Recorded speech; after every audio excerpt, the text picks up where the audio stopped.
कुत्ते के पिल्ले की माँ ब्लैक पैंथर। जंगल में तेज बारिश शुरू हो जाती है।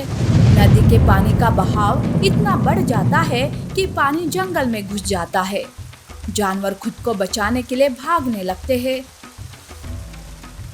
उसी जंगल में रहने वाली मादा ब्लैक पैंथर, जिसका नाम रोहिणी था, वो भी अपने बच्चे को लेकर भागने लगती है। पर एक जगह पर उसका पैर पत्थर से टकरा जाता है और उसका बच्चा पानी में गिर जाता है। तब रोहिणी कहती है, बेटा मेरा हाथ पकड़ कर रखना, छोड़ना नहीं, मैं कैसे भी करके तुम्हें बचा लूंगी। बच्चा पानी में डूब रहा था और रोहिणी उसे पानी से बाहर निकालने की कोशिश कर रही थी, पर इतने में बच्चा हाथ से छूट जाता है और रोहिणी के हाथ में सनी नाम के कुत्ते का पिल्ला लग जाता है। वो उसे बाहर निकालती है। सनी को देखकर वो चकित होकर कहती है, अरे ये किसका बच्चा है? मेरा बच्चा कहाँ चला गया? क्या इसका मतलब मेरा बच्चा पानी में बह गया? रोहिणी रोने लगती है। तब बाकी के जानवर उसे समझाने लगते हैं। तभी हिरन उसके पास आती है और कहती है, रोहिणी बहन, होनी को कौन टाल सकता है? ऐसे बारिश में रहना अच्छी बात नहीं है। देखो, सनी को घर ले जाओ। समझ लो कि भगवान ने एक बेटा छीनकर तुम्हारी झोली में दूसरा दे दिया है। रोहिणी सनी को देखती है। सनी काफी डरा हुआ था। तब रोहिणी अपने आंसू पोंछकर उसे घर ले आती है। अब रोहिणी के लिए सनी ही सब कुछ था और सनी के लिए रोहिणी उसकी माँ। रोहिणी सनी का अच्छे से ख्याल रखती है। अब रोहिणी धीरे धीरे अपने बच्चे का दुख भूल गई थी।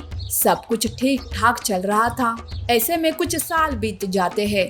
तब एक ब्लैक पैंथर रोहिणी को ढूंढते हुए जंगल आता है। रोहिणी को देखते ही वो कहता है, माँ, मैं तुम्हारा बेटा वीरू, मैं वापस आ गया माँ। वीरू को सामने देखकर रोहिणी बहुत ही खुश हो जाती है। वो उसे गले लगाकर प्यार करती है। पर सनी ये सब देखकर खुश होने के बजाय चिंतित हो जाता है। वो दूर खड़ा सब देख रहा था कि तभी उसके पास लोमड़ी आती है और कहती है, सनी, अब तो तू फिर से अनाथ हो गया। वीरू के आने से अब तुम्हारी माँ नहीं रही। सनी बेटा, खून का रिश्ता कुछ अलग ही होता है। अब तो तुम्हें अपना कोई और बसेरा ढूंढना होगा। लोमड़ी आग लगाकर वहाँ से चली जाती है। सनी भी लोमड़ी के जैसे ही सोचता है और बिना बताकर वहाँ से चला जाता है।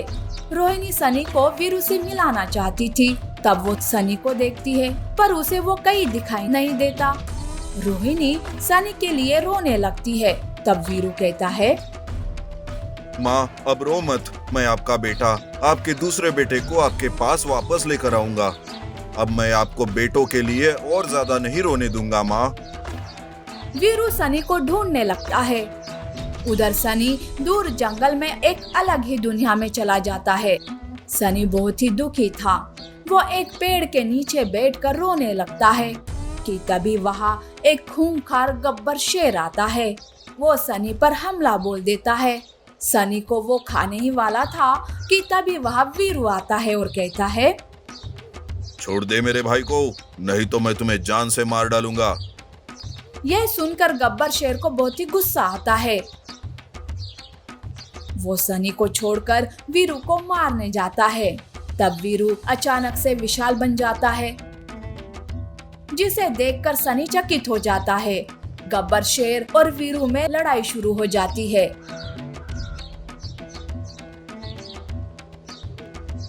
और आखिरकार गब्बर शेर उस लड़ाई में मारा जाता है।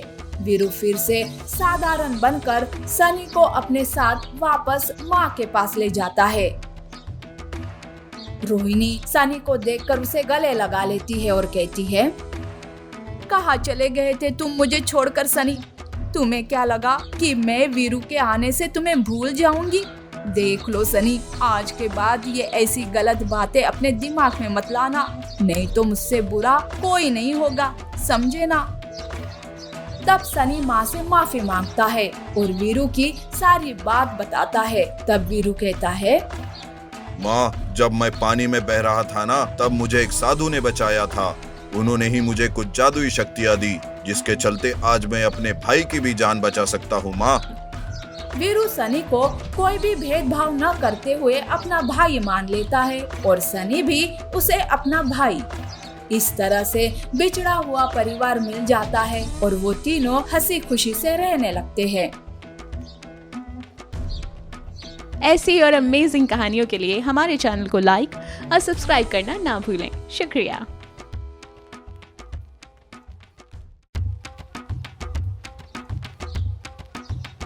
सफेद शेर और 3 जादुई गुफाएं। जंगल में 3 जादुई गुफाएं थी, जिसकी रखवाली एक बंदर करता था। एक गुफा सोने की थी, दूसरी जादुई शक्तियों की, तो तीसरी गुफा में हर इलाज की दवाइयाँ थी। पर उस जादुई गुफा में जाना इतना आसान नहीं था।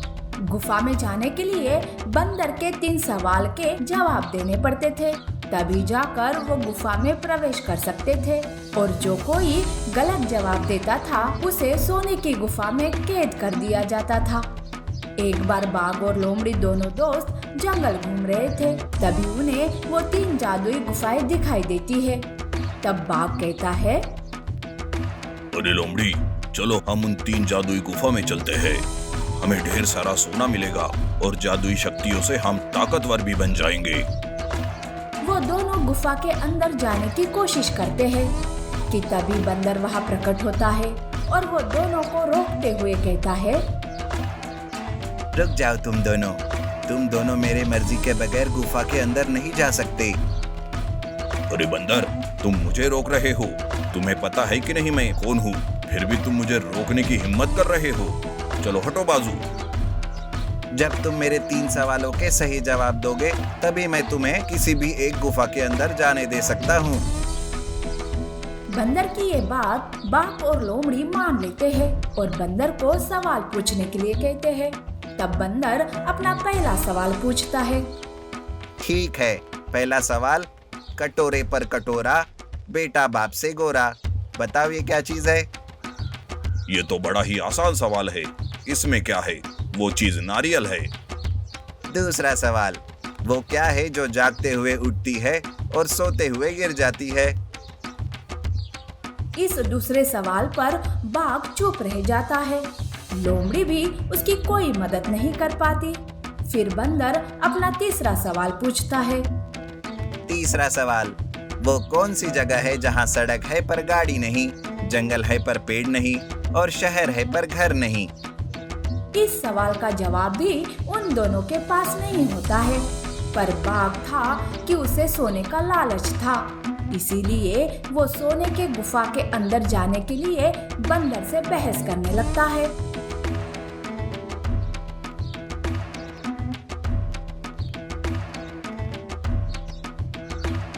तब बंदर बाघ को सोने की गुफा में कैद कर लेता है, जहाँ बाघ का सामना भूतों से होता है। वो उन भूतों के बीच फंस जाता है। बाघ उस गुफा से बाहर निकलने की कोशिश करता है, पर वो बाहर ही नहीं निकल पाता। लोमड़ी तो डर के मारे वहाँ से भाग ही जाती है और अपने मन में सोचती है, अरे बाप रे, अच्छा हो गया जो मैं वहाँ से भाग निकली, पर मेरा दोस्त तो वहाँ फंस गया ना। मैं मेरे दोस्त को कैसे बचाऊं? किससे मदद मांगूं? लोमड़ी जंगल में मदद के लिए घूमती रहती है, तो दूसरी तरफ जंगल का राजा शेर बूढ़ा हो चुका था। वो शिकार पर भी नहीं जाता था। सारा काम उसकी बीवी शेरनी करती थी। शेरनी राजा शेर और अपने बेटे सफेद शेर का अच्छे से ख्याल रखती थी और उन दोनों के लिए खाना भी ढूंढने जाती थी। एक बार की बात है, शेरनी शिकार पर गई थी। तब किसी बात की वजह से हाथी और शेरनी के बीच में लड़ाई हो जाती है।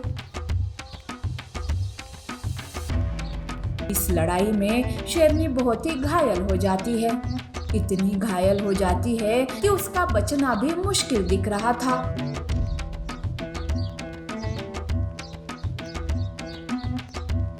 तब शेर अपने बेटे सफेद शेर से कहता है, बेटा, तुम्हारी माँ के लिए तुम्हें ही दवा का इंतजाम करना होगा।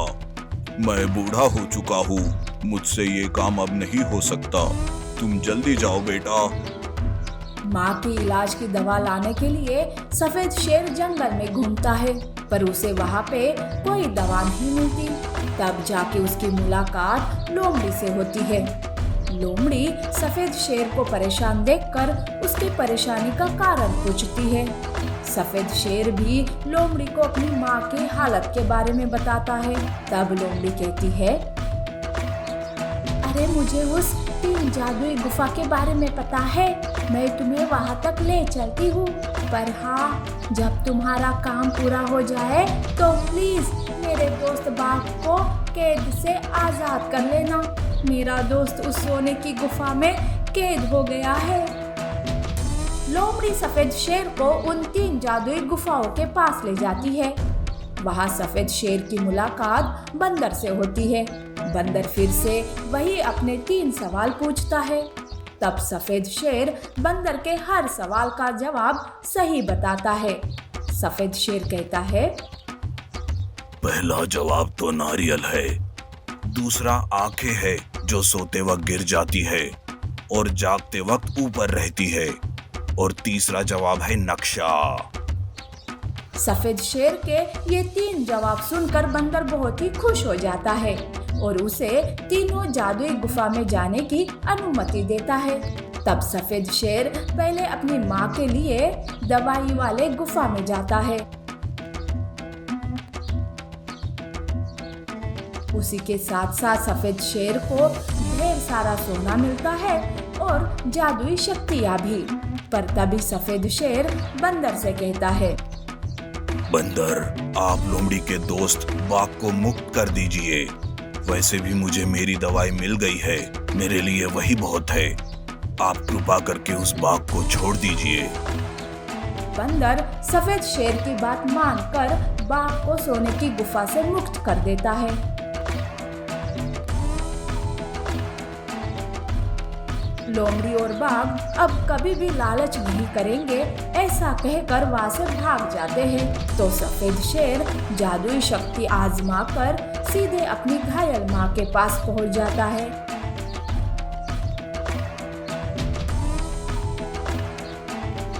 और जादुई गुफा से लाई हुई दवा से माँ को ठीक करता है।